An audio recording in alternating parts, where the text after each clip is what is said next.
get started. We were just a few minutes behind this morning.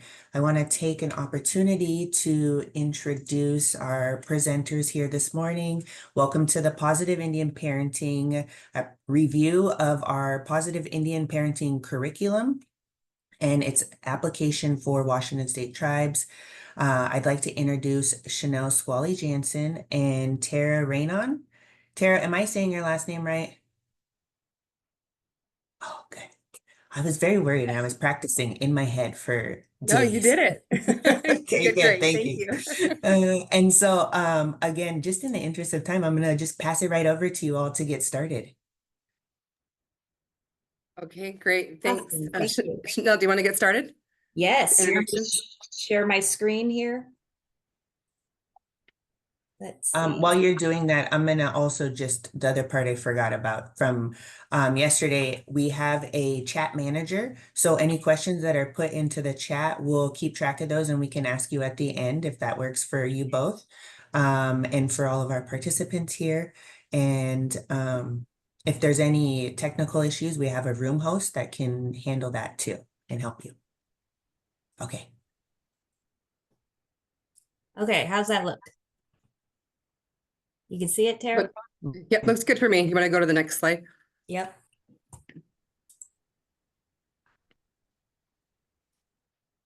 Good morning, everybody. It's good to see you. Hasla Hail, Tara Raynon Seatsta. Good morning. My name is Tara Raynon, and I am the proud daughter of Lawrence Raynon, the granddaughter of Donna Lou Dillon, the great-granddaughter of Margaret, John, and James Dillon, and I'm a proud member of the Puyallup Tribe of Indians located in Tacoma, Washington. I'm the Senior Program Director here at NICWA, the National Indian Child Welfare Association. I'm actually currently in Oregon, Southern Oregon, at the Oregon ICWA Conference. So I feel like I'm getting to see both states. Having done my whole career in Washington State, doing tribal child welfare for 25 years, it's interesting to see how Oregon talks about child welfare too. Very similar and very amazing, but so this is fun for me. And so I'm really excited to co-present with my fellow tribal member and friend, Chanel, and so I'll turn it over to her to introduce herself. Thank you. Hasla Hill, Chanel Squally Jansen Teedsa, Puyallup Spuds, Tol Al Chud, Tacoma. Good day. My name is Chanel Squally Jansen. I'm a Puyallup tribal member and I am from Tacoma. I work at the Department of Children, Youth, and Families and the Office of Tribal Relations, and I'm the Tribal Prevention Service Specialist. I don't think I've ever had such a long title before, but it's very long. So anyways, we are very excited to be able to present to you today. Let's see, I could probably go to the next slide here. Maybe, there we go. All right, so we're just going to do an overview of Positive Indian Parenting. So we're not going to go into each of the sessions. There's a total of 8 sessions that would talk about Positive Indian Parenting. We'll go into detail about what those components are and what we hope you can learn from just a high level highlight of each of these sessions. But the reason we're sharing this is it's a cultural responsive way of serving our families. So many times we, in our case plans and things that we give to families, it's, you send them to a mainstream service and there's not a lot of resources for our Native families that can meet their needs and meet them where they are at. And Positive Indian Parenting was developed by NICWA's founder, Terry Cross, over 40 years ago. And we recently just went through our 4th edition. So everything's been updated. If any of you've gone through Positive Indian Parenting before, you had that nice, lovely, dark brown kind of colored binder. It's now nice, bright and new. And there's going to be some in-depth training coming to Washington State that Chanel will talk about later in the presentation for the opportunity for Positive Indian Parenting facilitators to be throughout Washington State and by tribes. So we're excited, and Nick was really excited to partner with DCYF to bring this service to as many tribes in Washington State as possible. And so we're just going to go through what Positive Indian Parenting is and how it can benefit and how it's culturally adapted to each community to meet their individual needs. Next slide, Chanel. So we think about this when even when you're trying to teach and learn, especially the families that you serve and your own and on ourselves, each other.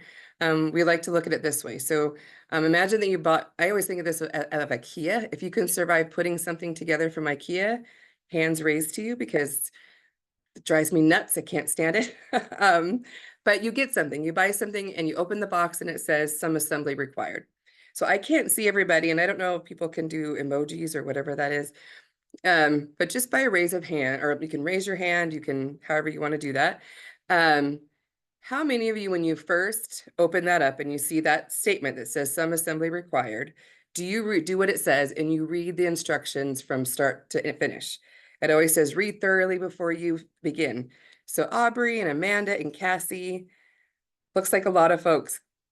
Kaylana, Todd, I can see that, Todd. I know Todd. I can see Todd doing that. Bree, I see in the chat, Denise is like, nope, right. But you, all of you are raising your hands. You read the instructions like you're told. How many of you just look at it and start putting it together? You look at the picture and you're like, I can do this. I don't need to read that. And you just start putting it together. Oh yeah, Elsie says just a quick overview. Just needs a picture. Read as you go.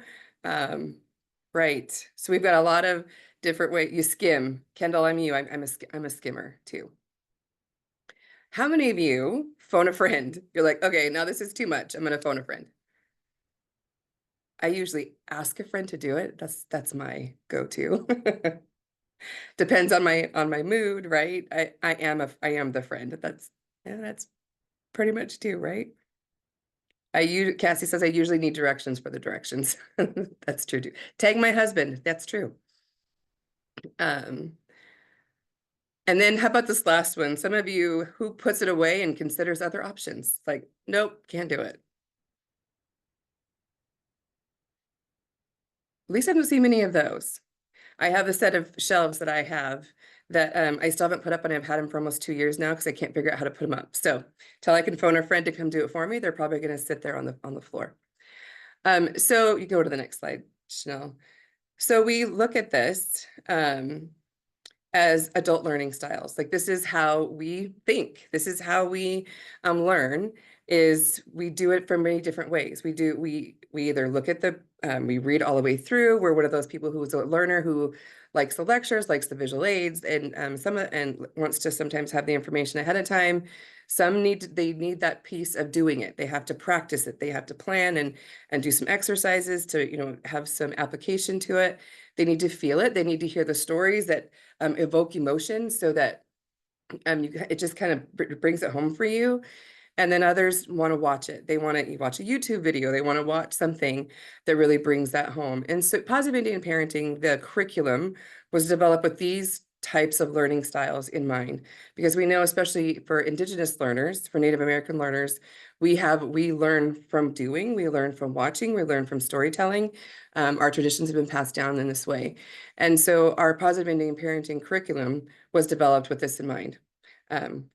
And so that's when you look at this parenting style with this way of teaching, it's looking at each of the modules has something. You have a time to talk about what each lecture is. You have a time to do an application piece. You have exercises. You have an activity. There's just different things, and sometimes you even have visual displays of things to drive that lesson home. So we're going to dive into the lessons really quick, because I want to make sure I have time for Chanel here at the end. So, because we're going to do an exercise and I want to make sure we have some time. So it's I've already kind of said this before about the training, and I believe you guys have these slides. So I'm not going to read each of the bullet points on the slide, and you can review these on your own as well. But really, this training, like I said earlier, was a way and developed to bring parents back and give them that foundational knowledge to traditional ways of parenting. The boarding school era and the assimilation practices erased from many communities this traditional way of parenting and made it more of a militaristic type parenting style, and some mainstream parenting styles that we see today. And so what this curriculum aims to do is bring people back to some of the traditional ways of parenting or traditional ways of child rearing practices, interdependence in community ways, and helping parents to really develop that that identity for themselves, some of them which might have been lost through all of the assimilation practices that occurred in our communities. It really does promote not only cultural identity, but promotes well-being of tribal children in their community, and helps them and helps the parents sometimes build a community within themselves, helps them gain support and natural supports by going through this curriculum with one another. And go ahead, next slide, Chanel. So we're going to go through the sessions. Go ahead, next slide. Very, very quickly. So our first session, when you are doing these sessions, if you decide to do this type of curriculum in your community, starts off with traditional parenting. And this is the grounding of what this curriculum is all about. It really talks about the old ways of parenting, and you want to do this based on your own community. So we'll talk about how you can do that here in a moment too. But it really talks about how our children are perceived as coming, they were the ones closest to Creator, they just came from Creator. And so they are to be respected and they are to be honored. And in some communities, the really great blessing I've had of being part of NCWA is I've been able to go through to tribes across the country. And it's been really amazing to hear how each perceives their children, but every one of them as being sacred, that our children are sacred. And in one of the communities, it's a very rural community in Alaska, they don't allow their children to cry. They do their best not to let them cry. And so as a community, if the mother is busy and can't watch the child, then there's other people who are helping to ensure that the child is comfortable and having their needs met. And so this traditional parenting talks about traditional parenting practices throughout Indian country, and looks at truly, Brandy, Alaska Native, truly looks at how the impact of colonization, what that impact was on our parenting, and how we can start to restore that, and how we can start to come back to our traditional ways of parenting our children. Next slide, Chanel. Our next, after this session, and like I said, in each session, there's different things that you might do. We are going to do here in a few moments a lesson from the traditional parenting. We're going to do one of the activities about cultural identity. But the second session is about storytelling, and we all have stories that we've heard growing up from either your parents or grandparents, whether you're native or non-native. There's always, no matter what culture you belong to, there's always stories that people like to tell children. Halloween is a great time that people like to tell stories. In our way too, this winter time is a time where you gather, and this is a time to be telling stories. But Lessons of the Storyteller really goes back to those storytelling time. Stories were used as a way of behavior modification, as a way of safety. And this is a picture, this is from Jamestown Slalom. This is one of their totems there, about Slapu woman, which is I've always known her as basket ogress woman, about the different stories. And so these are different stories about, telling children not to go out at night, or when it gets dark, you come home, because if you're out and about, this woman, either basket ogress or Slapu woman, is going to snatch you up, put you in her basket, take you up to the mountains and eat you, type of thing. So these are the kind of stories. That's a very quick overview of that story. There's a lot of fun other ways that the story is told, but that's the gist of that story. And it's told in many different ways throughout the Pacific Northwest, and different tribes will tell the story in a different way. But these stories really were a way for families to pass those stories, those traditions on to their children. Next slide. So when our facilitators are going through this training, we've had people in our trainings who say, I don't know how to be a trader. I don't have any stories to tell. And so we do this. And so I might pick on somebody to do this with me really quickly. And I'm just so I hope you're ready. I'm going to pick on Tessa. You just came up. So Tessa, I'm going to have you come off mute. I'm going to pick on you for a minute. I want you to look at these questions, and you can pick one that you want to tell the story about. So just tell us about either the day your child, or if you don't have a child, about somebody that you might know. Tell us about a time that you smiled wide and laughed hard, or tell us about your name. Okay. I'll tell you a story about a time that I smiled wide or laughed hard. I am a boy mom. I have two young sons, and they have conspired against me on more than one occasion. And on one of those occasions, I was having them do a chore and clean, and they were very disgruntled with me. They didn't want to do a chore and they didn't want to clean. And I noticed that it got very, very quiet, and they were in the corner of my living room and they were drawing pictures of a giant spider. And I came over and I snuck up on them and I said, "What are you doing? You're supposed to be cleaning." And they said, "Oh, we're drawing our brood mother." And I said, "What? What do you mean you're drawing your brood mother?" And they said, "We're drawing our brood mother because she's making us do chores." So they had villainized me and were drawing me as some spider monster and were calling me their brood mother. And they were like 4 years old at this time, 4 and 3. And I was like, first, how do you know that word? But also, like, I just like also appreciated the creativity that I had been villainized into a monster, and I just laughed so hard. So that's my brief story. Oh my goodness, I love that story. That is so great. I think toddlers are my favorite. I mean, I love children anyway, but their minds and everything that they do are so I just love how they think. And that's just, I mean, sorry they made you a villain, but what a great story. And so we use this as an example to show our facilitators that you can tell us that was a beautiful story. I don't know how many of you, when she was telling that story, you could almost visualize. I could see her little boys hiding behind a couch, doing the, hiding behind there, and doing that. And so everyone has the ability to tell a story. Go ahead and go to the next slide, Janelle. And then our next session in session 3 is lessons of the cradle board. And this really goes back to how we our nurturing practices throughout Indian country. Different cradle boards are used in different areas of the country by Native people. Some don't use cradle boards at all. Some use they use their and the person from Alaska, I never say this word right there. Uspuk. I think I'm saying it wrong. I know I'm saying it wrong.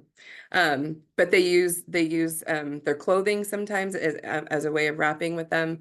And so this just really goes through different types of child development and how Native people would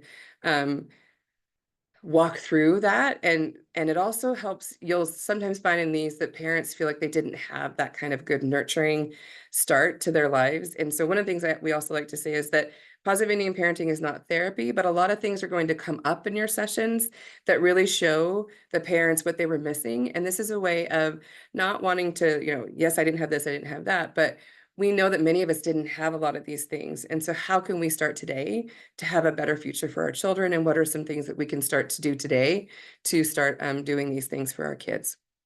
And it just gives, hopefully it instills a little bit of hope, and maybe sometimes, and you might even have those stories be shared. But the lessons of the cradle board, when we've done this is where a lot of that kind of stuff comes up is, I didn't have a cradle board. Does that mean I'm not, a name the tribe enough? And this is where some of the cultural identity starts to come in. But cradle boards were typically used, and there was an elder in the from South Dakota who, now we use the, oh, Christina, did you have a question? Yeah, I was wondering I could ask a question about the cradle boards. And Sure. this is something that I've encountered with cradle boards and safe sleep. I've worked a couple cases where the referral was because the previous baby had died because they were in a cradle board propped up slanted, and they were big enough to flip themselves over. And so when I work with the parents, I really honor that. And the only thing I've worked out, and so I just was wondering if anybody else, was just not to slant it and really to lay it flat, and maybe not put it in them when they're sleeping, when the parent is sleeping. Right. I don't know if there's any other advice, because I really want to honor that culture and that what they're doing. I don't want to discourage or anything like that, but because I've worked a few cases and I've heard of more. I'm trying to kind of balance the safety and the cultural aspect. So I can respond, but I don't know if others want to respond to that, maybe seeing this and how they responded. Anyone that's here as an attendee. Betsy. Hey, Betsy, it's nice to see you. Hi, Tara. Great to see you too. And um, it's interesting because I was reading through a file. My name's Betsy Tooley. I work for Office of Tribal Relations, and a caseworker had asked the doctor, "Is this safe?" And that consulting doctor unfortunately said, "Well, don't tell the grandma not to leave the baby alone in the room in the cradle board." Yet cradle boards have been used safely throughout all our tribes. And so I had to do a little research, and there's not a lot of research, but there's certainly nothing to indicate using a cradle board, or a baby board as others call it, is harmful at all. Some people say slightly bend the knees, and that's not around safe sleep, that's around their hip development. But just as with all babies that we put to sleep, we coach our parents to keep cigarette smoke away, don't have too much blankets over them or other stuffed animals in their face, the same things that we would do with other babies. And so sadly, we have a very high rate of loss of our infants due to safe sleep situations. Mostly it's correlated with cigarette smoke and substance abuse and sleeping with the parent. So if we're using a cradle board, sorry, I'll hurry it up. I don't mean to take too much time. It's actually a safety factor for our children. We just have to recognize those other factors that might play into the safe sleep. So I'm always so sad to hear and dismayed to hear that even some of our doctors think it's not safe sleep. And our National Institute of Health does have information around cradle board usage, and there's other articles, but really not deep research. I personally, I'm not a doctor, but I think it is one of our safest way for our babies to sleep, and it could travel with as well. And again, sorry for taking so much time, but I'm No, a that's little great. passionate about it. Thank you, Betsy. Tessa.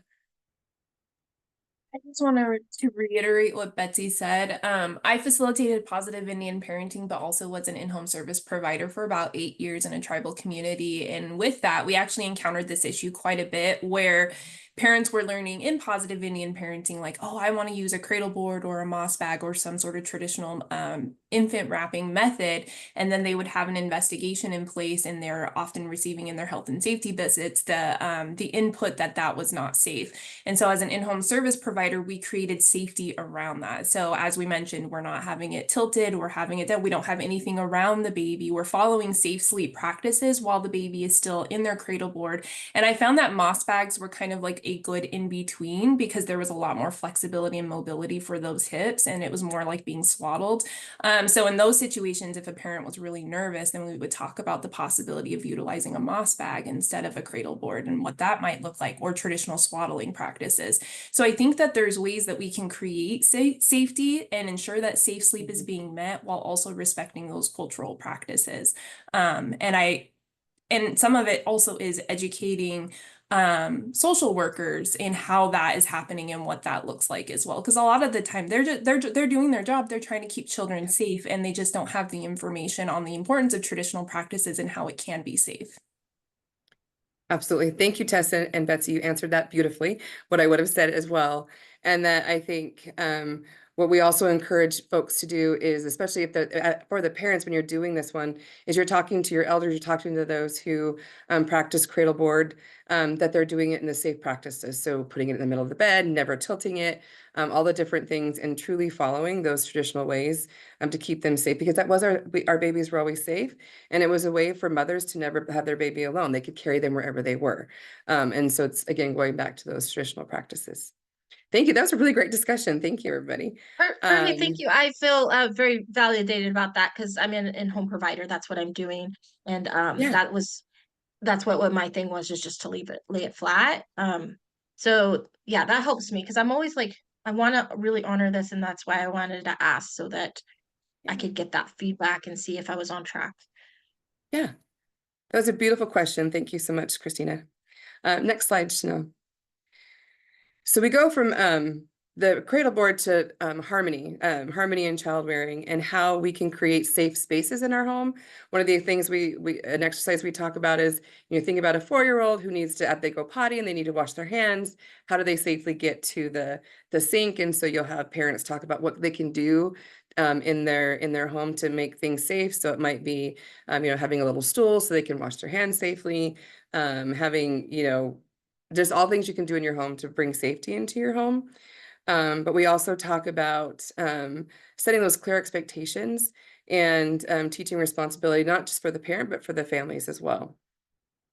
So this is another fun one that we like to do. I'm going to jump right on ahead, Chanel, to get, because I want to get to the exercise, one of our newer exercises.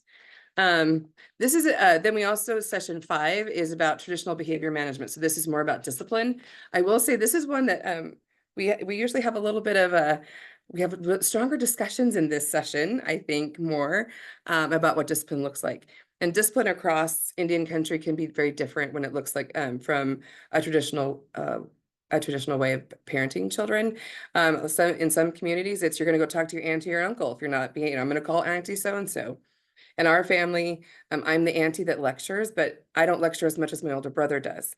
And so people are like, we're going to call Uncle Tim. You don't want to call Uncle Tim because Uncle Tim's going to lecture, or, Auntie Tara is going to do, so there's just different things. In our family, we do this as a whole family. And so don't make me call so-and-so, kind of in our family. So some tribes do things differently. And so we really talk through what traditional behavior management looks like. And it truly introduces those concepts that regard different types of consequences, how you can have good consequences, and how you can bring, and it ties into the harmony. And so we're gonna jump to the exercise. I want to make sure we have time. So the next one. So this is I don't know, Tessa, because you said you've done this, if you've done the 4th edition yet, if you've gotten to do this exercise yet. And she's nodding her head. And I just really love this exercise.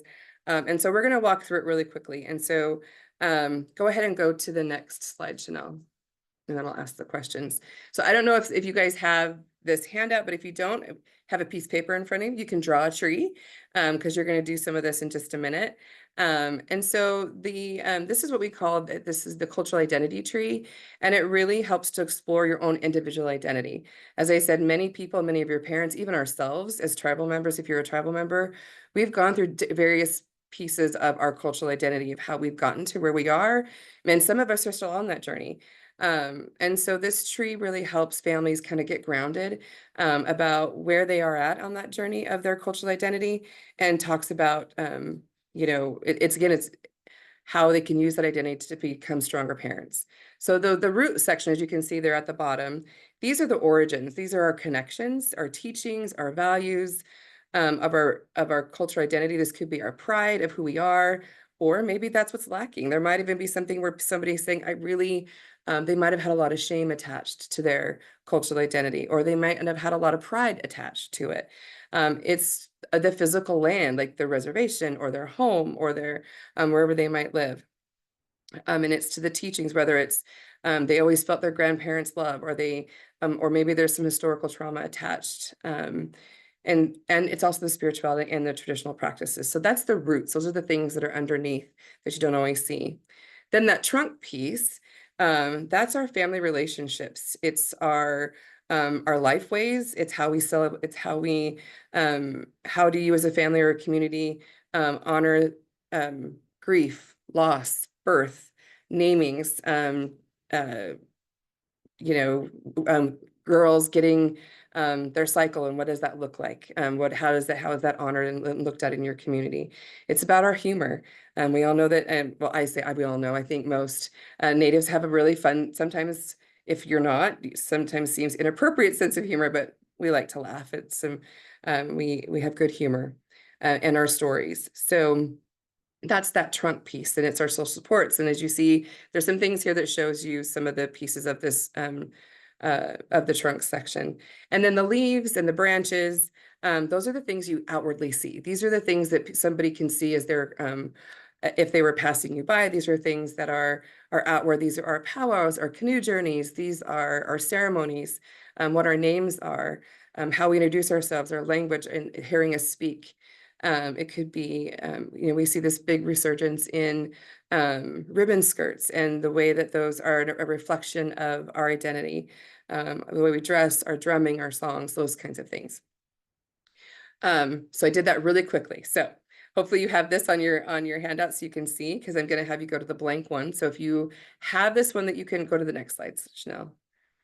And so what I'm hoping that you'll all take a few minutes to do, I want you to use this tree as an example, and I want you to label the parts of the tree about your own experience. And I want this to be about your own.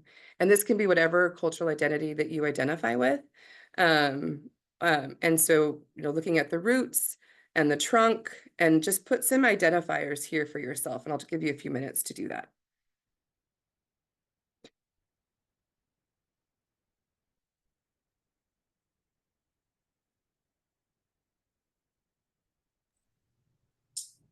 Do you want me to go back to the other slide so they can see examples, Tara? Yeah, that'd be good. You can't just copy though. Well, you can. I'm not going to tell you can't.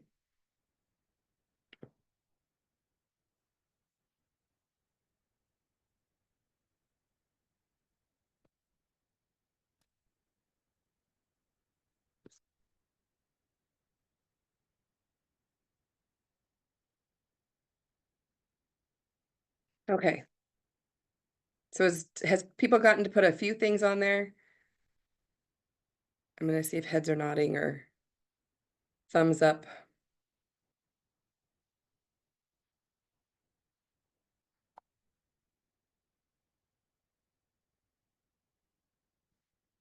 And maybe if anyone wants to, when you start to talk about your tree, you can do this with your parents as well. Is anyone could come off mute, you can share what parts are comfortable to talk about. What parts were easy for you to list? Are there some parts that were easier for you to put on your tree than others?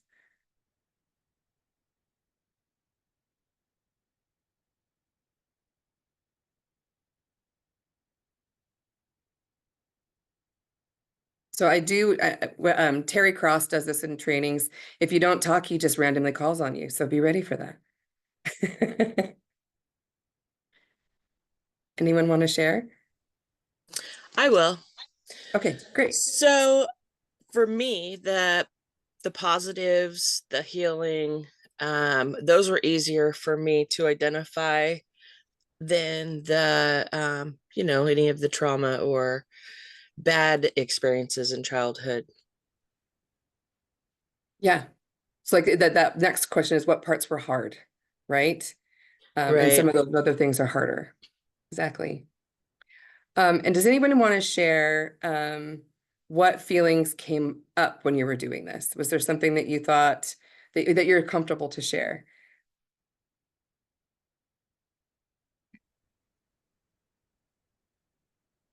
Can you see the chat, Tara? Yeah. Melissa said the positive, straightforward pieces were easier to identify, and I was resistant at adding some of the harder stuff. Right. Our parents do the same thing when they do this. And Tessa says, I found that when I've utilized the cultural identity tree within PIP sessions, there's conversation around loss and grief, specifically loss of language and land. We create space for that discussion and then can identify items of resiliency throughout their tree, which can be very empowering. That's beautiful, Tessa. That's exactly the way that it's supposed to work. That's what you want. This is the kind of conversations you want to, because again, it's that, and then this happens in the first session. So it's that's really great foundation of being vulnerable and talking about your identity and what that means. And it helps set that stage for the rest of the curriculum. I found it hard to do as I was adopted, and it can be confusing. Exactly. And I think you see that a lot from some of our families and even ourselves is, I'm still learning about who I am, and I'm still, all these different, I'm finding out about who my tribe is. Or you've even had some that says, I've tried to come home, but I don't feel welcome in my own community. There's just different ways of, or you have I was raised on the res, I wasn't raised on the res. And you have those type of things that come up in this type of cultural identity, and how someone can find and I love how Tessa said that, find those resiliency pieces. And then Brandy, I'm just going to summarize. There's a lot of shame about not having enough engagement with the tribe. And I think we see that a lot, especially if, you know, Chanel and I both are tribal members and we don't work for the tribe anymore. And there might be some who feel like, oh, well, how come you don't come home and work for your tribe or where you're at or what those things are? And so there's just different aspects of this tree that can evoke a lot of different emotions. And again, I like that the roots were difficult. I grew up in a single parent household, and father's work was a reminder that something or someone was missing while growing up. And these are the kind of things that come up. And that's why I love how Tessa talked about how she uses this in hers to also then start to talk about and leaving space for those resiliency things about how you can kind of work through some of those things that might be missing or that you're still struggling with. So thank you. I know that was a really quick, in this type of training, we were doing it pretty quickly when you're doing this with your families. What we have found is that this is one of the most impactful exercises that you can do. And this is in our 4th edition. This was not in the original edition of PIP. And this came about from one of our staff. She's with who came up with this, who's also a lived experience person. And she said, I think we need to do something like this to start us off, because she felt like it was most impactful. And so far we've seen that was pretty accurate, which is why we like to do, you know, it's from a lived experience person who helped us to create a better curriculum that could hopefully bring some better teachings to the families that you serve. Okay, next slide, Chanel. Gonna get you some time here quickly. Go ahead and go to all the way here.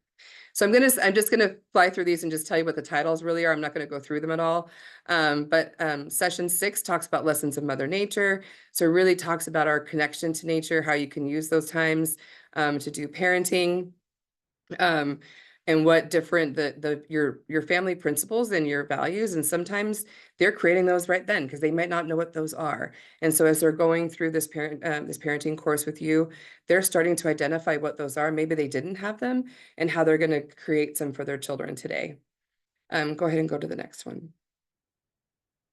And then there's praise in traditional parenting, and they give you different examples. I love this picture. These are of my girls. These are of my nieces.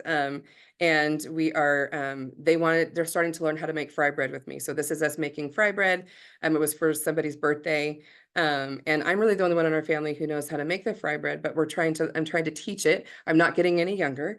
And so I'm going to have to start teaching this and so we're starting to teach them, and, you know, they put their hands in it. They get to feel what it feels like with the flour, and they wanted Resburgers, and so their hands are perfect for the size of shaping. They're nice and tiny. And so here that they're 10 days apart, these two, and they're almost raised as sisters. And so here they are, they do it with me every time I make fry bread now. And they're feeling, I said, how does that feel? Do you think we're ready to add, the wet ingredients? And so they're like, yep, I think it's ready. And so they may only be 8, they're 9. Are they turning 9? I think they're turning 9 in January. They'll be 9 in January. They're learning at a young age, but you use this as a time, and it's using a practice and we're praising them along the way. There's no shaming what they're trying to, so they made a mistake, it's okay. But you're teaching them, and we use examples of this as we start to do positive reinforcement, including children into, and just finding ways of having praise. And some of our parents have never been praised before. And so this one can truly be, a difficult session as well, because they don't know what that means. You know, they've been taught to just tough it out, or, you know, men don't cry, you know, these different types of things. And so this is also a time to talk about different types of praising and learning how to praise your children. Okay, next one, Chanel. And then session 8 is choices in parenting. And so we look at the traditional parenting versus modern parenting. And we still talk about those oppression and racism and those type of things, stereotypes, and the systems that do not reflect our cultural values, the impact of trauma, those changing roles. We talk about all of these things in this session. And this is also the session where this is the last one. So this is sometimes where you are really talking about the goals and the future that you want for your families. And it's also a celebration time. So usually this is a time when this is the last session, that you are able to celebrate the successes of everyone in the group.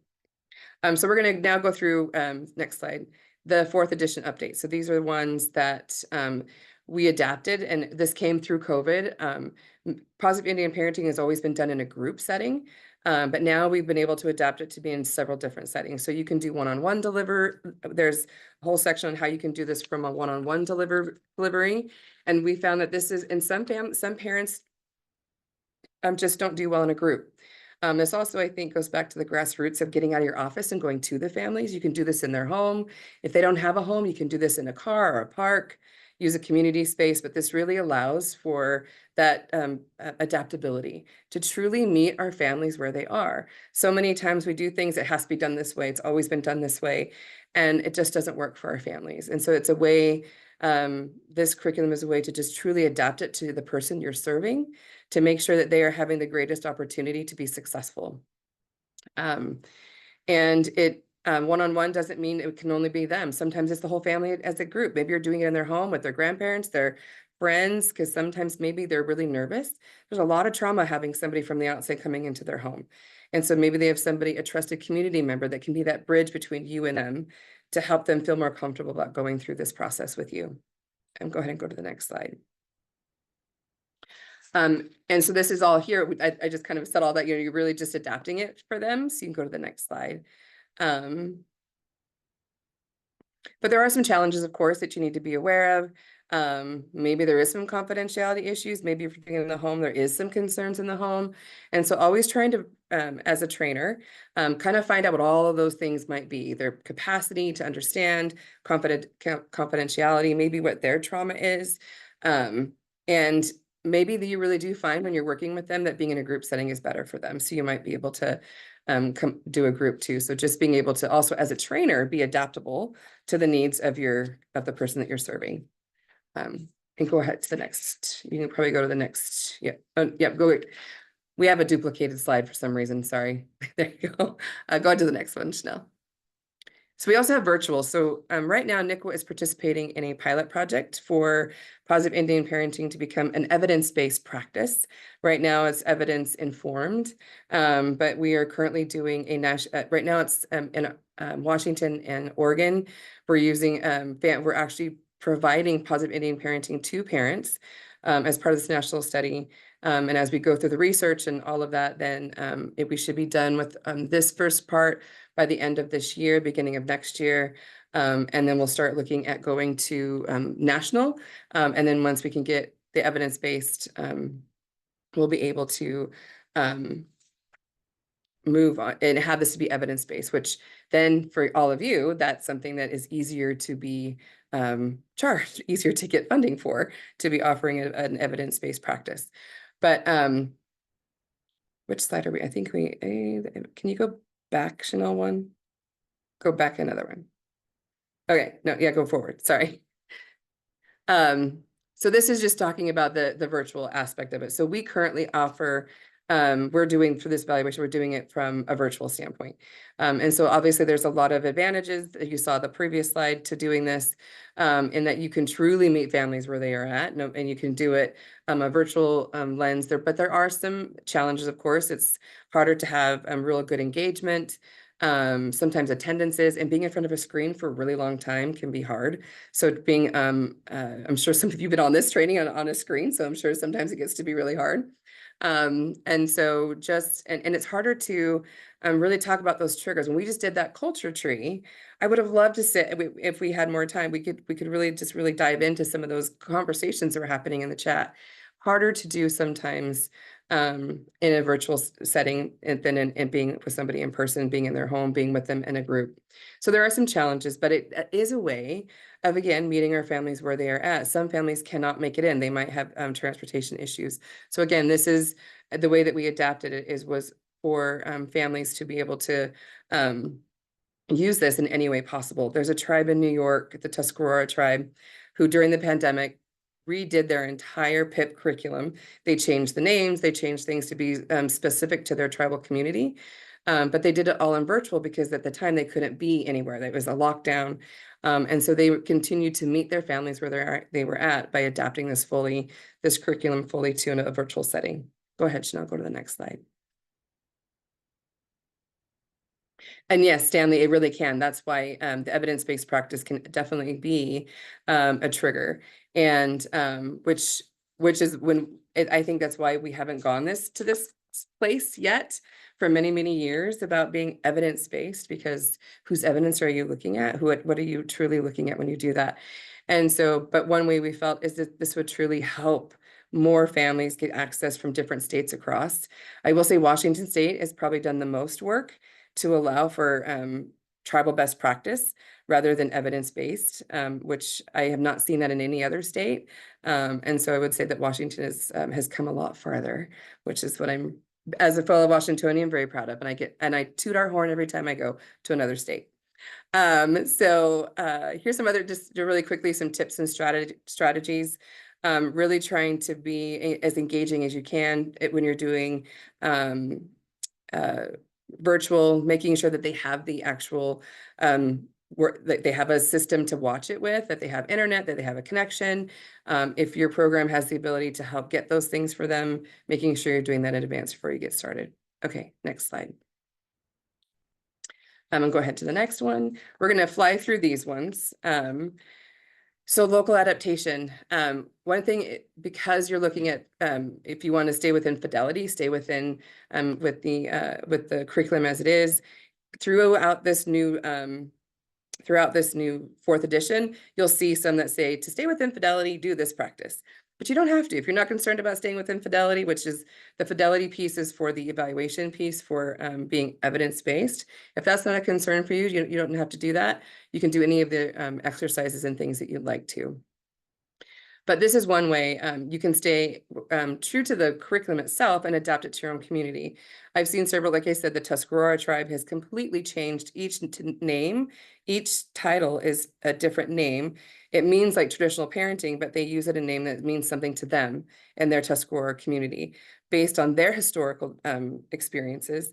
And then there's the Port Gamble Squalam tribe has completely changed the name. They have a different name. They have a different way that they've also done it, but it's all the same concepts, all the same chapters, but they've adapted it to their tribal community, talking to their tribal elders, talking to those around them to be more culturally specific to them. And then the Suquamish tribe also has done a beautiful job around doing it. I'm a little partial to them too. I've worked for them for many years, and but they have done a beautiful job. Their in-home services worker has just done a beautiful job adapting this to their community, using their tribal elders and tribal community to adapt this. And so you can do this in any, this curriculum can be adapted to each community to meet their needs. Go ahead to the next slide, Kanchana.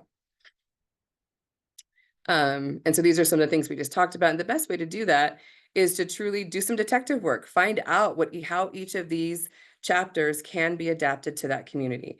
If you're the one that's going to be doing this work in if you're the tribal person, you're doing it in your tribe, start to get to know all of your historical preservation, your language, your culture programs, your tribal elders, your own family members, and start to really talk to people of how you can adapt this curriculum. Go ahead and go to the next one, Chanel. Again, this is what I just said, but know who your knowledge keepers are. Find out who they are. Build a relationship with them. Start having coffee with them. Take them to lunch. Start to just really get to know them, and try to build that rapport. Be curious. And sometimes some of our elders themselves have also been through trauma, and they still haven't worked through theirs. And so some of the ways that you could, if you're trying to learn more, you can ask these simple questions you see on the slide. How did you grow up? How were you nurtured? What did you learn? When my father passed a few years ago, there was a tribal member doing her PhD, and she'd interviewed a lot of elders. And when he passed, she reached out to our family and shared an interview that she had with our dad that I didn't even know. And I usually knew everything my dad was doing. And she had done an interview with our dad and talked about, I didn't know a lot of things about how he felt, the loss, the cultural loss, community loss that he had felt. And so after, as we were grieving and going through this difficult time of losing him, it was just this beautiful gift that we got to have this little piece of him and what his experience was as a Puyallup tribal member, and the pride that he finally felt before he passed at finally being able to come home, and that he truly felt that he was home. And when at his funeral, I really felt like he had come home, because the display of people that you really weren't supposed to be there because it was COVID had just flooded that area. And it was great to see that, but it was great for us to have that. And so and I wish I would have asked these kind of questions to him prior to him passing, because we could have learned a lot of things from him at that time. Go ahead to go to the next slide, Chanel. Again, same thing, you can go to the next one. And talked about all of this. Go ahead and go to the next one. You can see these in your, and again, same thing. You can go to the next slide. We just went through all of these. These are all different things. You have the handouts.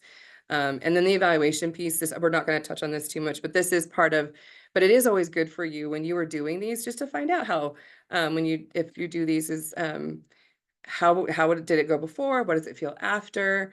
And if you're if you want to continue to do this, it does show your work. It says, did this, is it really working in your communities? And if you are just even trying to get tribal funding within your own tribe, it shows your tribal council, your tribal leadership, how this truly is benefiting your families in a better way, that it's not mainstream, that these are really serving your families to where the best meets their needs and not having to use an outside source.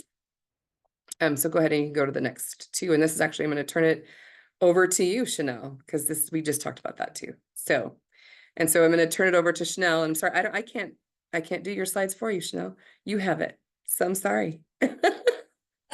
No problem. All right.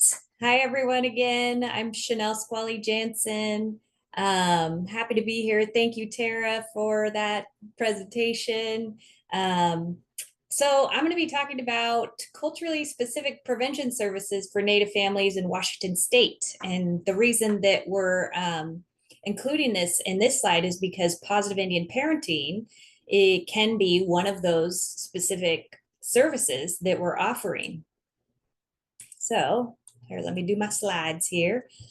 So these culturally specific services are services that go into the homes that we are trying to use to reduce entries into out-of-home care among Native families, because as many of you guys probably already know, Native families have a much higher disproportionality rate with out-of-home care than other members of our area in Washington State. And so this is very concerning. And this is something that we really wanted to look at as DCYF, to look at what are the challenges that we're facing in having these culturally specific services that are throughout Washington. And so we partnered with the Government Performance Lab at Harvard Kennedy School of Government to look at what these challenges are. So they came in and they did interviews with providers, with tribes, with parents, with caregivers, and got input from the community to see what are the challenges of why we don't have culturally specific services that we are contracted with within Washington State. And kind of what Tara says, I feel like this, even just looking at why this is extremely important, because we need to figure out how to better partner with tribes. So some of the challenges that we ran into, and you guys may have probably seen too throughout your work, is limited access and availability to these services. They are not out there a lot. Like when I worked at Puyallup, we did have positive Indian parenting classes, but they were very sporadic throughout the year, and we didn't know when they were going to be. And so we couldn't offer them to our parents because we didn't know when they were going to be. And so how can we get these services similar to positive Indian parenting, family spirit, things like that? How can we get more of these within our communities? Because we've seen that tribes know how to serve their families, and they are the experts in serving their families. And so how can we best support that? So another one is non-proximate providers. So this is a new word for me. When I came to DCYF, I used to work at Puyallup, and I came here in April. And a proximate provider is somebody who understands the community. They could be lived experts. They are a part of the community, and they may live there. And so a non-proximate provider is someone that is not a part of the community. And often they struggle to engage with Native families because of the cultural differences and the lack of familiarity with understanding the community. So it makes it really hard to build trust with our families. Also, tribal government and RAOs is what they call it, Registered American Indian Organizations, another acronym I use within DCYF. There's a lot of them here. I got to acronym page when I first came here. It was like 7 pages long. I was like, wow. So they face very unique barriers when trying to provide these services. And so what are those barriers that we need to look at? Also, the limited financial support to build capacity of the tribal organization. So that means like hiring, training, retaining staff, all of these things. What can we be doing to provide these high quality help support, providing these high quality culturally responsive services? So let's go to the next slide. So I wanted to kind of talk about what DCYF is doing right now to try to address some of these issues. By the way, this picture is of when the Office of Tribal Relations got to go out with Suquamish on their canoe for one of our team building things. It was amazing, by the way. So one of the things is we're going to be starting to contract with tribal organizations. So I talked about those proximate providers, the one that understand the community. Who understands the community better than the community? The tribal organizations themselves. They understand what needs to be done and historically have understood what needs to be done. And so how can we support to contract with tribes to make sure that tribal members are getting these services to best address their needs? How can we strengthen organizational capacity of these tribal organizations? Some of the things we can do, I'm going to talk about, we're piloting / like trialing these contracted services with tribes and tribal organizations, which I'm going to talk a little bit more about later. But how can we identify any barriers that are going on when we're trying to contract with tribes to provide these services? What are the piloting solutions, these programs that we're starting out? How can we increase support when we're starting the contracting process, and the contract structure to build these organizational capacities? How can we address these? Also, we want to collaborate with tribes to learn and improve results. So like I said, like tribes have the answer to these preventative services and have known them for a long time. And so how can we get back to that? How can we, like Tara was talking about in positive Indian parenting, how can we go back to some of the traditional ways that we raised our children? And tribes know that.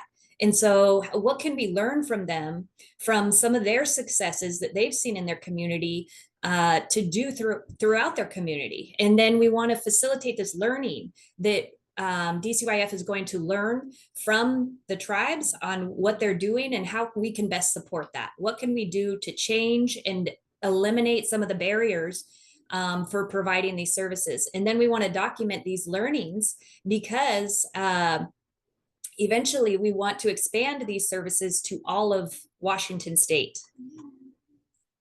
So let's go to the next slide. So what did we do? Back in May of 2023, we requested, had a request for applications for 3 to 6 programs to provide culturally specific services, such as positive Indian parenting, to Native families to reduce Native children entering out-of-home care. So this was our first request for applications. And we're going to talk about the 5 programs that were accepted into this pilot in just a second, but then we're going to be doing a second pilot as well here. Let's see. I wanted to say one thing here. What is in my notes? So one of the things, we want to deliver these culturally responsive and specific services to the tribes by the tribes themselves, as they consider evidentiary practice. Or what did someone put in the chat? They said, let me look it up again. She said, I wanted to read that. Where was it? The title evidence-based practice can trigger clients and believe the term tribal best practice is more acceptable, even if it is recognized as evidence-based practice. So the tribal best practice, I love that, because when looking at this, each tribe has their own practices, right? And so looking at those practices that work best within their community. And one of the things that they have in is called the Clearinghouse. And some of you guys may have heard of that. And in order to, so they look at evidence-based practices and what services are going to be in these evidence-based practices. And if it's promising, if it's evidence-based, I don't know a ton about it, but we want to look at the services that do not have to go into this clearinghouse. It's extremely difficult to go through the process of the clearinghouse, and especially like with positive Indian parenting, where it has to be addressed, or where tribes can take it and adapt it to their own community. So it makes it really hard to go through that process. So with these requests for applications, tribes and tribal organizations can submit a program that will best suit their needs. So just want to talk a little bit about how this phase is going to go. So right now we have the five pilots that I'll talk about in a second that are starting right now and are going to start contracting services through DCYF for tribal member families. They'll also do these within their own communities. And then right now we're going through the second phase of offering these services to other organizations. I believe there's 5 more. And we're going through the initial phases of like the contracting piece. And then we're going to implement the new programs, which is happening right now with the first 5, and then learn what works and what doesn't with this. How can we support tribes and tribal organizations to make these programs work that they want in their community? And then our plan is to expand these culturally responsive services throughout Washington State from what we learned. So let's talk about the services that are being offered. This is the really exciting part for me. When I first came in this role as the Tribal Prevention Service Specialist, I wasn't sure exactly like where we were in the process of bringing like tribal prevention services to the state of Washington. So I was really excited to hear that this was already in process. So DCYF has invested over $800,000 in tribal providers, in 5 tribal providers. Sorry, the like a piece of it is blocking what I'm trying to read. And plans to invest an additional $1 million with additional organizations by the end of this year. So currently, before I talk about these ones, we are contracting with one tribe, and it's Tulalip, and they're providing in-home services. And I'll tell you the services they're providing for in-home. It's not exactly important that you know what each of them are, but just that they are in-home services where they go in the home and try to work with the families to so that removals don't have to happen. So they're doing Triple P, promoting first relationships, family preservation services, which is like an intense in-home service, and incredible years. So the other, let's talk a little bit about this map. So the map, the blue area is the service area where they serve. And so some of them you'll see serve more counties than others, because they'll have 2 or 3 purple lines here. But first of all, let's talk about Lummi. Lummi is offering group positive Indian parenting classes, and they are currently open for referrals for Whatcom County.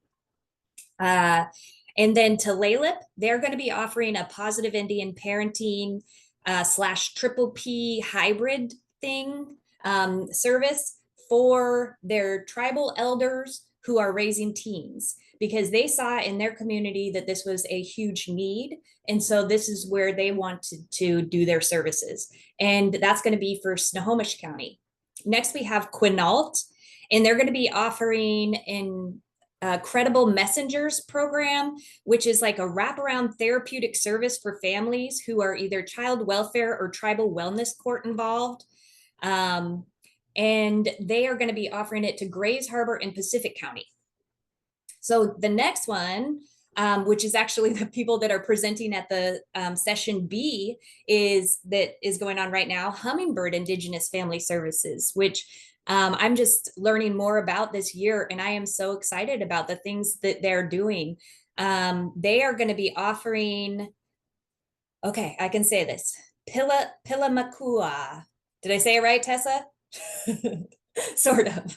You come off mute and say it so that I can, so that we can make sure it's pronounced correctly, please. I think I say it entirely correctly, but I think it's Pilamakua. Makua. Okay, thank you. I even practiced quite a bit before this. So they're going to be doing a family connection program, which is a culturally specific home visiting program. So if you have not heard of Hummingbird Indigenous Family Services, I encourage you to look that up later because they are doing a lot of really great things in the community. And they're a semi-newer organization, but I'm really excited about what they're doing. So they're going to be serving King, Pierce, and South Snohomish County. And then next we have Volunteers of America, which is a positive Indian parenting, and it's going to be virtual and it's going to be statewide, and they can offer it anywhere, but they're going to give priority to rural tribal communities. And as you see on this map, we have a lot of services over on this side, right? We do have the virtual that can offer for services over here, but when we opened the next piloting program, we wanted to give priority to the eastern side of Washington. So let's talk, let me go to the next slide here. Oh, let me first say, so we're in the negotiation process with 5 additional organizations that we will be talking about or that we'll announce at a later date, but they're going to be doing Family Spirit. Somebody's going to be doing Healing of the Canoe. Another one's going to be doing Native Youth Olympics / virtual language classes. Another one, Positive Indian Parenting in like a workshop format where they're going to be doing like weekend classes, and then a tribal intensive in-home service. So these are all things that the tribes or tribal organizations found that was most needed within their community. And another thing about these pilots that Tessa's been working on a lot is making sure that these reporting requirements are extremely flexible and very minimal, because we know how busy tribes and tribal organizations are, and how these are huge barriers is reporting. I remember when I was at Puyallup and we had grants, and reporting was just, it took so long to do. And so I kept this slide on here, even though we already talked about the positive Indian parenting, because I wanted to read this quote. What we heard from a local tribe implementing positive Indian parenting specifically for grandparents raising teens. Most of the state offered programs are heavy on reading, teaching, and even the concept of completing homework. Over time, we have seen how difficult this approach is for tribal elders and others that struggle with school, who may have many years between them and their teens. So this is just an example of something that they did, was they removed the homework piece of this. And that's a piece of adapting this to their community. What's going to work for their community? So next I'm going to talk about something, and I'm just going to touch on it briefly because there's an important piece in it I want to get to. So I want to ask, by raising hands or by putting in the chat, and sorry, I'm not monitoring the chat. I'll get to it when I'm done. I'm almost done with this. So, but I wanted to talk about 4E. So raise your hand if you have heard of 4E, or if you know what Title 4E is, or you can put something in the chat.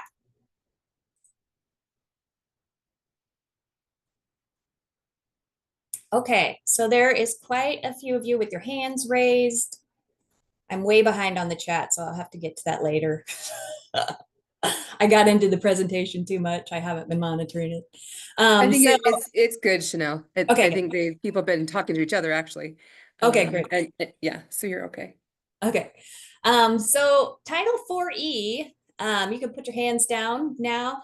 Title 4E originally and still, it does reimbursements for foster care assistance, adoption assistance, guardianship assistance, extended foster care.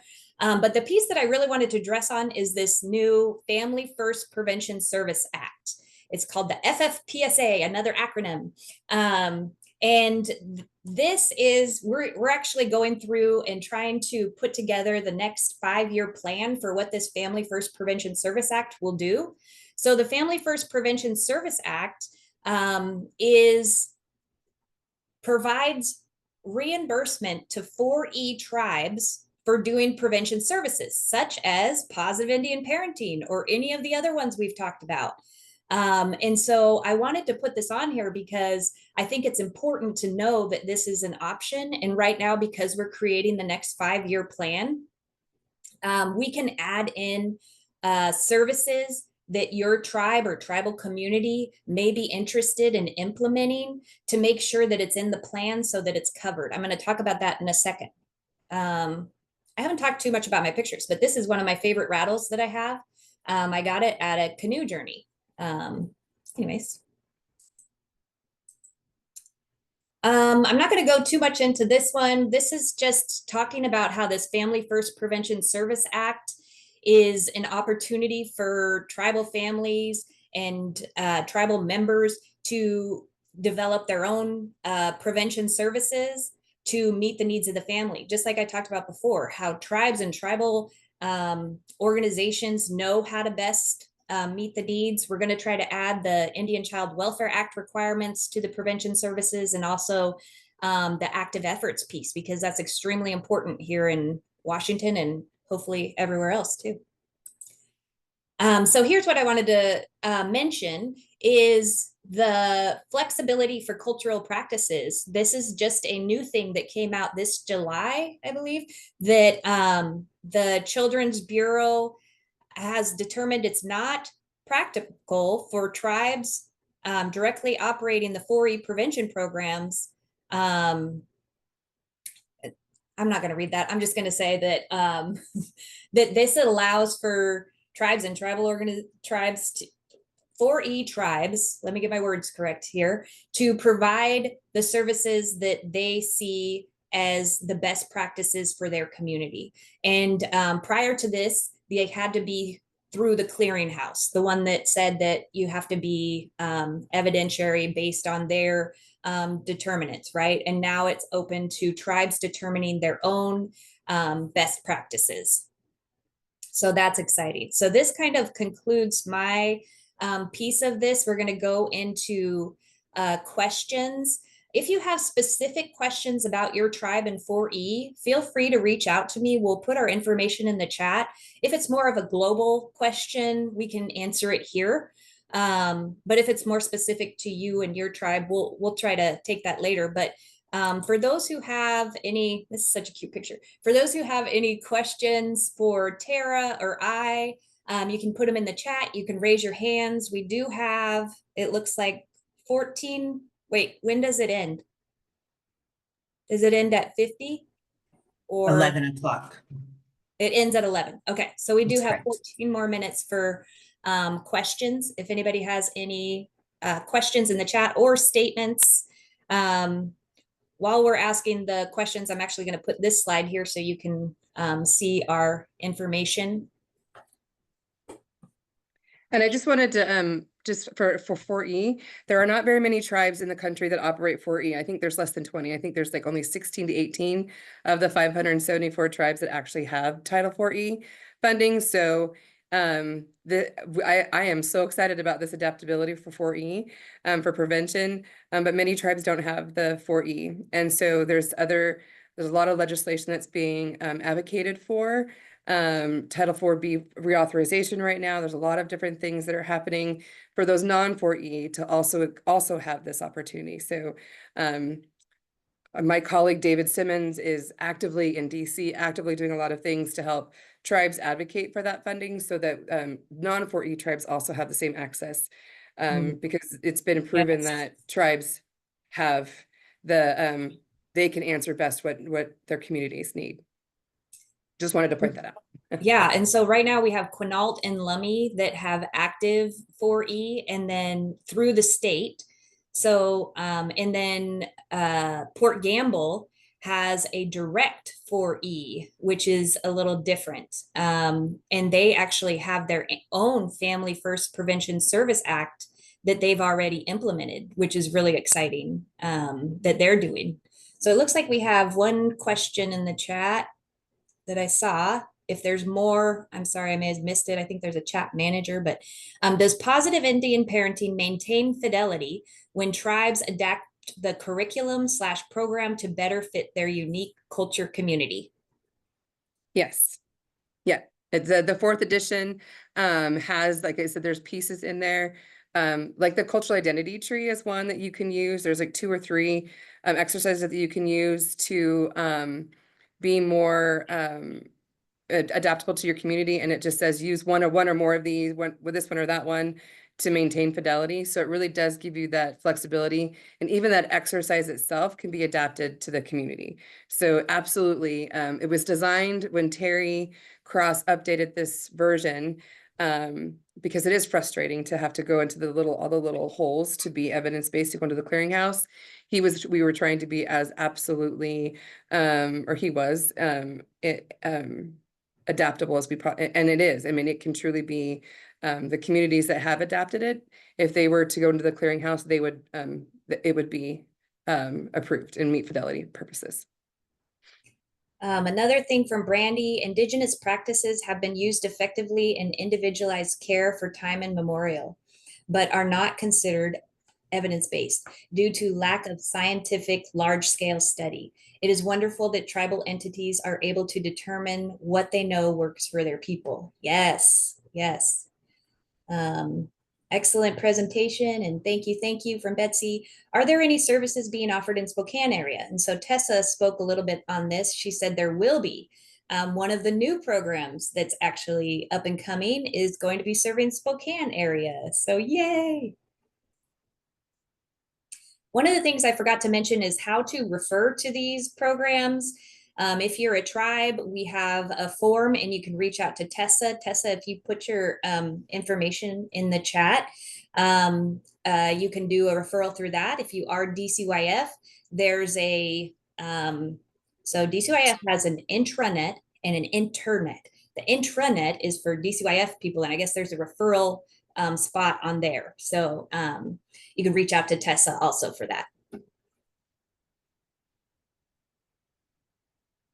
And Chanel, I'm here and I have been monitoring and you have been on top of it. So there are no questions. You've been on top of it. So, but I'm here. Hey, thank you, Elsie. Any more questions?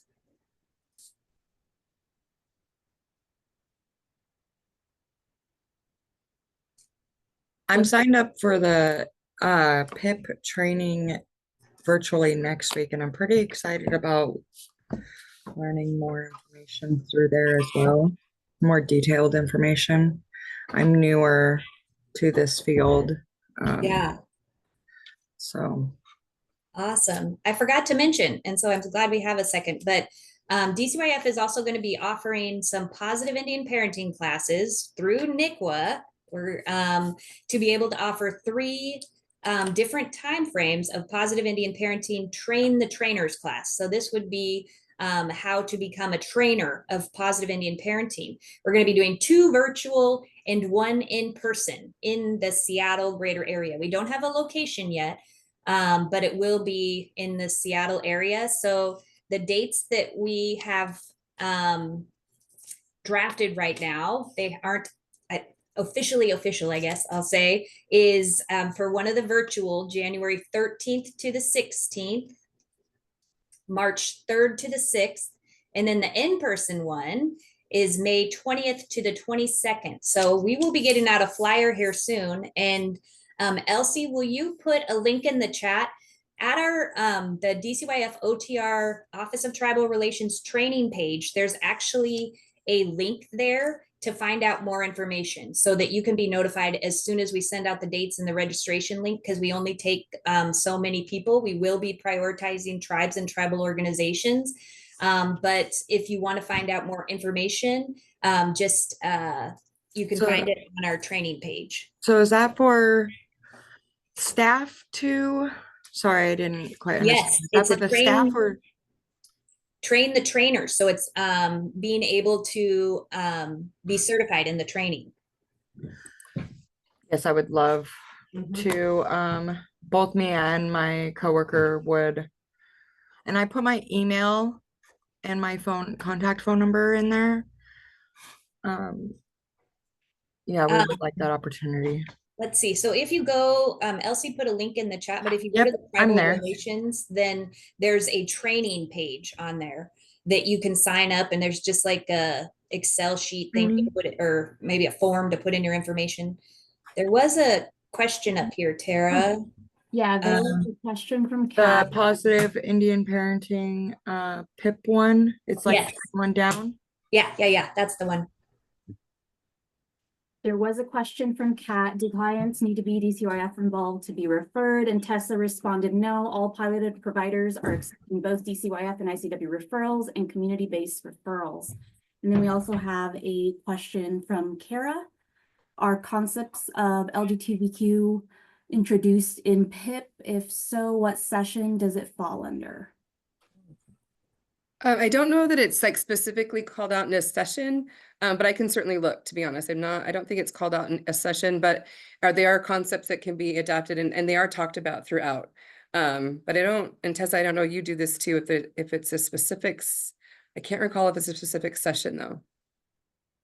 Anything that I've noticed within the specific sessions, but I think like the overarching theme is accepting children in all their forms and all walks of life. And so just reiterating that and being, I think if you're facilitating the class, being inclusive, if you know that you're working with families that have LGBTQIA plus youth, you can easily weave that in. Yep. And there was another question, is the Positive Indian Parenting Train the Trainers free? And the one that we will be hosting with NICWA will be free, the virtual and the in-person one. And you can get CEU credits from it. And also you'll get a certificate. Nice. Yeah, I just registered for it, so. perfect. Yeah, so it's not the Good. registration piece. You're gonna have to do the registration once it comes out. That's just like the find out more information. I just want to let you know so you can register later. Thank you. Janelle, did you mention that those were space limited? And what was that number Yeah. for the virtual and in person?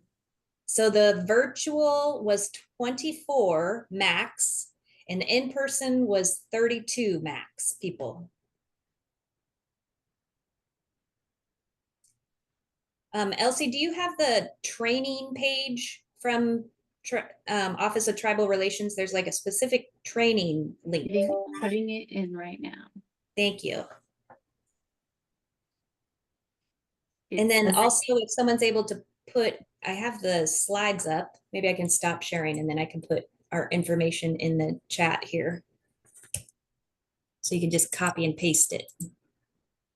I just put the direct link to the training page. You just scroll down to the very bottom and you'll see Positive Indian Parenting. Thank you. Any final questions before we close out this session?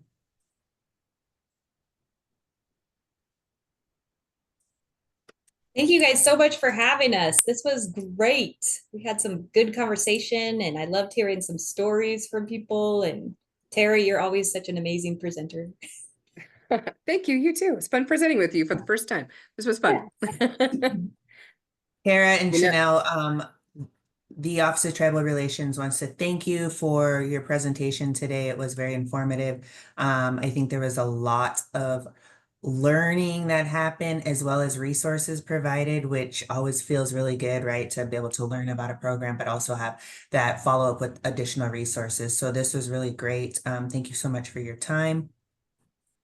And we are going to take now we're going to take a 13-minute break.